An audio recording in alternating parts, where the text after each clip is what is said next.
Hey Ranger Nation, welcome back to another video. Today we're going to be talking about Power Rangers Beast Morphers episode 14, which is titled Sound and Fury. Now before we jump into this review, if you want to hit that like button, hit the subscribe button, as well as the cheeky notification bell to be notified when more videos drop.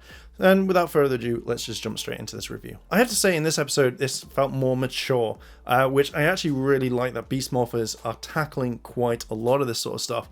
So this is perfect. We jump into the episode where Nate and Zoe are interviewing for a new intern or assistant for Nate. And this girl's name is Megan. And dear God, I don't like her. But they start talking about how Megan is this Zord maintenance bay manager. You know, she does all this sort of stuff. And she wants to know what they're kind of working on, what's new and different. So when they say they're working on the new weapon for the Red Ranger, the Cheetah Claw, they kind of look over, and Ben and Betty here are practicing with it. They're training it, but for some strange reason, they're using salad. So you've got lettuce, tomato, peppers, and then ranch dressing, which goes all over Ben and Betty. At this point, because it's all been working really well, Megan looks over and just, I should be the one doing this, better assistance, better stuff.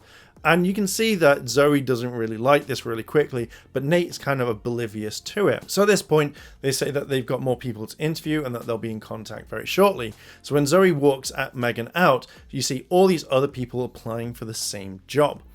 But Megan walks off and says, I'm going to be the new assistant no matter what. We now come to the cinema where Zoe is purchasing a ticket for the Hydra Worm, and she's looking a bit kind of, Now at first I thought she was waiting for someone, but then she sees Nate standing in line.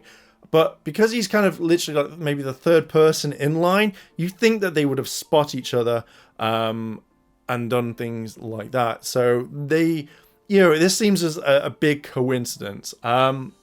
So Zoe kind of spots Nate. Nate's really excited that she's into the same sorts of film, and then they go in and actually check things out. We jump to the cyber dimension where Blaze has brought in Tubatron 2.0, and they're kind of wondering why. He says that he found these things called Fury cells, and we hear the name Vargoyle. Now Vargoyle hasn't been mentioned since probably I think maybe episode 1 or 2, but these Fury cells are able to kind of power up a monster no matter what, to make them super strong. But there's only a few left that Skruzzle has in the entire universe, so they're not going to be used all the time. So I'm kind of glad on that one. Even though Skruzzle has turned around and said, do not use them, they are mine. You kind of think that they would use them sparingly, because I find in this episode and the next, they just use them like there are tons of them later on. In the next scene, we see Megan leaving the cinema. When you see her leave the cinema though, I generally thought they would have better posters promoting the Hydra Worm. That's one thing that I would have done to make it look better, rather than something that's printed off or done really quickly. You'd have proper maybe posters about, maybe that could be a thing for soon, who knows, that could be a spin-off series, or the Hydra Worm could be a thing for the next one. Anyway, getting kind of off track. In this scene, Megan notices that Zoe and Nate are kind of flirting a little bit more. They've enjoyed the film, and she kind of then gets her phone out to record what they do. When Zoe's like, oh, can I have some popcorn? Nate's like, maybe. And then like kind of does the whole thing of like, I'm eating it first, then you can have some, And then obviously Nate puts his coat around Zoe, and Megan's just such a bitch in this. She's recording them going, haha, Rangers can't date. This could have been a thing that they could have used her for such a lot more in it. To kind of like bring in a whole load of weird things. To kind of promote it. To kind of like get rid of other characters. But anyway, Zoe and Nate are called off because a monster is attacking the city, and they rush off. So the other Rangers meet up with Zoe and Nate, and they see Blaze there with Tubatron 2.0, and I think Steele's line of like, oh look, they're recycling, that made me kind of giggle in this. So Blaze then gives Tubatron 2.0 a Fury cell, which then powers him up to the point where he can't be stopped without upping their power.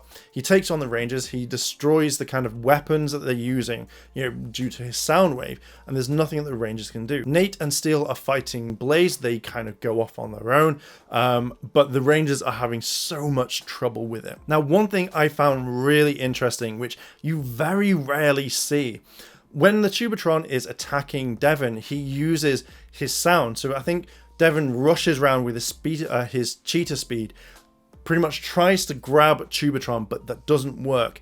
And then all of a sudden, when Tubatron blasts him, you see damage in the helmet. And again, that is something that you never rarely see, which I was very shocked and surprised. Even when Tubatron gets his attitude and says, oh, you forgot your weapon or something, and just chucks Devon's weapon and it actually sticks by him, like in front of him, you can see the kind of shock and fear in Devon's eyes. And you're like, oh my God, this is awesome. Why aren't they doing this even more later on? At this point, the Rangers all come in and they get blasted and it just doesn't work. They demorph, and this is when Cruz comes like rushing in and then saves the day. So Devon puts Zoe and Ravi onto Cruz and then they drive off, and then Devon just cheeses it out there. Nate and Steel are still fighting Blaze, and then they kind of defeat him. They grab one of the Fury cells and then they kind of like cheese it off there. The Rangers now are back at HQ and they're kind of talking about it. They're talking about the cells, what they do, what it can do, and they're thinking about using it as their weapon. Now, it'd been kind of cool if this was like the only one, or like there were two and this could be used over and over again, but we don't find out that they get drained until the kind of the next episode. As the commander says, yeah, get to it, you know, Nate, get you a new assistant out there, do what you can, etc, etc. They all kind of wander off. Nate and Zoe say goodbye because Nate's going back to the lab, and Zoe asks about his assistant, and he doesn't know who to choose because he's not very good at this. He then asks Zoe to kind of choose for him, and he'll take her recommendation. So as Zoe is about to walk off, she bumps into Megan, apologizes, and Megan starts to blackmail Zoe. Full out, not just a, I know this, is like, you choose me or I'll tell everyone, I'll show this video to the commander and say that you're dating and you'll be kicked off the team, stuff like that. So basically, Zoe doesn't know how to deal with this. She's like, oh okay. And then later on, we see that Megan is actually in the lab because of the recommendation from Zoe. Now, this is when you kind of think that this would have been fine for Megan to kind of get the job, but she goes a little bit too far. And then Nate says, like, we've got the cheetah claws. These have got to be done precisely. I've worked out everything for this. All you need to do is put this a little bit of Morphex, half a jar, nothing more, and it should work. But Megan's like, oh, hell no, you know, I know better than you. And Nate's like, no, I've calculated this. Any more, and this will be damaged. You know, this will hurt everyone. So, you know, Nate walks off, and Megan's like, well, no, I'm not going to listen. You know, the fact that I know better than you, you're off, you know.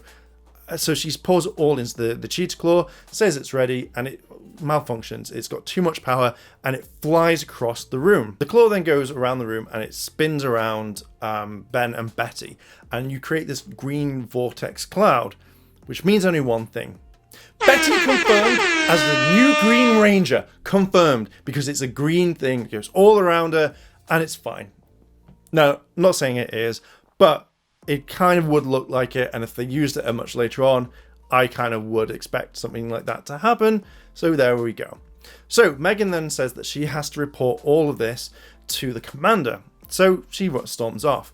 We then have Zoe walking the halls, and she sees that Megan is talking to the commander, and the commander's saying, like, you know, Nate's done wrong. Nate's done this. This is not right.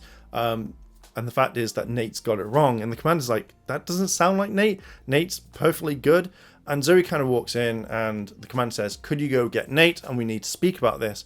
At this point, Zoe's kind of like wondering what they're really talking about and thinking maybe she's in trouble. At this point, Nate just busts in the room, and he's like, you, nothing like that. But he explains that Megan got this all wrong. He says that the cheetah claw was overloaded with the power, and Megan's like, no. He's like, no, I told you this. You decided to go against my will. I found this jar of Morphex in the bin. You are wrong. I am right. Why did you do that? And previously, Megan said, like, you know, Nate should just be a ranger and that she should be the head of the department. So again, going for his job. You know, Nate then turns around and goes like, hey, you know, Zoe, why did you recommend her if this was a thing? And she's like, she blackmailed me. And everyone's like, what? And she's like, yeah, we were out at cinema, you know, and Megan here has recorded it and said it was going to be a date.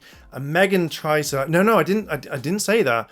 And as she's trying to do it, the commander just goes, you know what, security, get in here. You're fired. You tried to do this. That is not right. You're out of here. And you get that satisfaction. But I think the satisfaction would be 10 times better if it happened like further on down the line, so a few episodes, you'd be fine with it. But I also kind of think that Megan will come back in the second series and actually be a bad guy. Maybe that would be kind of cool. That Roxy and Blaze kind of bring him in together and go, this is it. So yeah, I think that would be kind of cool if she was a villain later on. Now we come to like, I think probably the coolest part of the episode. So the Rangers then call down to this kind of like district place where Tubatron is down there. He's got the power of the Fury Cell still. And the Rangers kind of go there and they start fighting. Devon uses the ability called Red Fury mode, which then is the battleizer for the entire season. But rather than it being a straight away thing, Devon activates it, but it takes time to get the parts. So the Rangers have to protect him. So obviously they go in, they take the blast from Tubatron and they kind of like stop it. At this point, when everyone's been knocked back, Devon activates it. He becomes this new Super Ranger, which is really, really cool. And his like kind of punches and everything kind of hurt Tubatron, and they defeat him quite easily.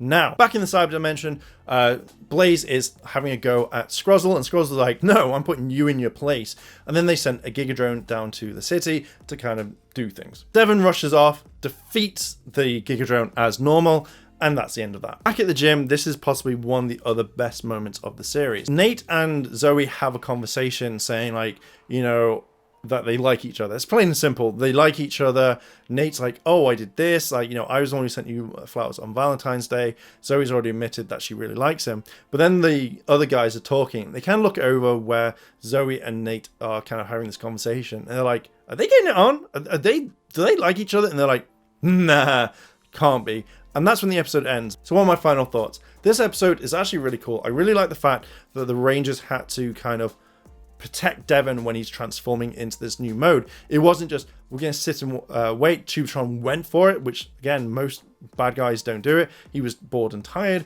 I really like the fact that these cells are here, but I would have liked it to have been kind of played out. I know obviously in the next episode, which you're going to see, they do kind of talk about it, but I generally kind of wish that they buff this up for a lot longer.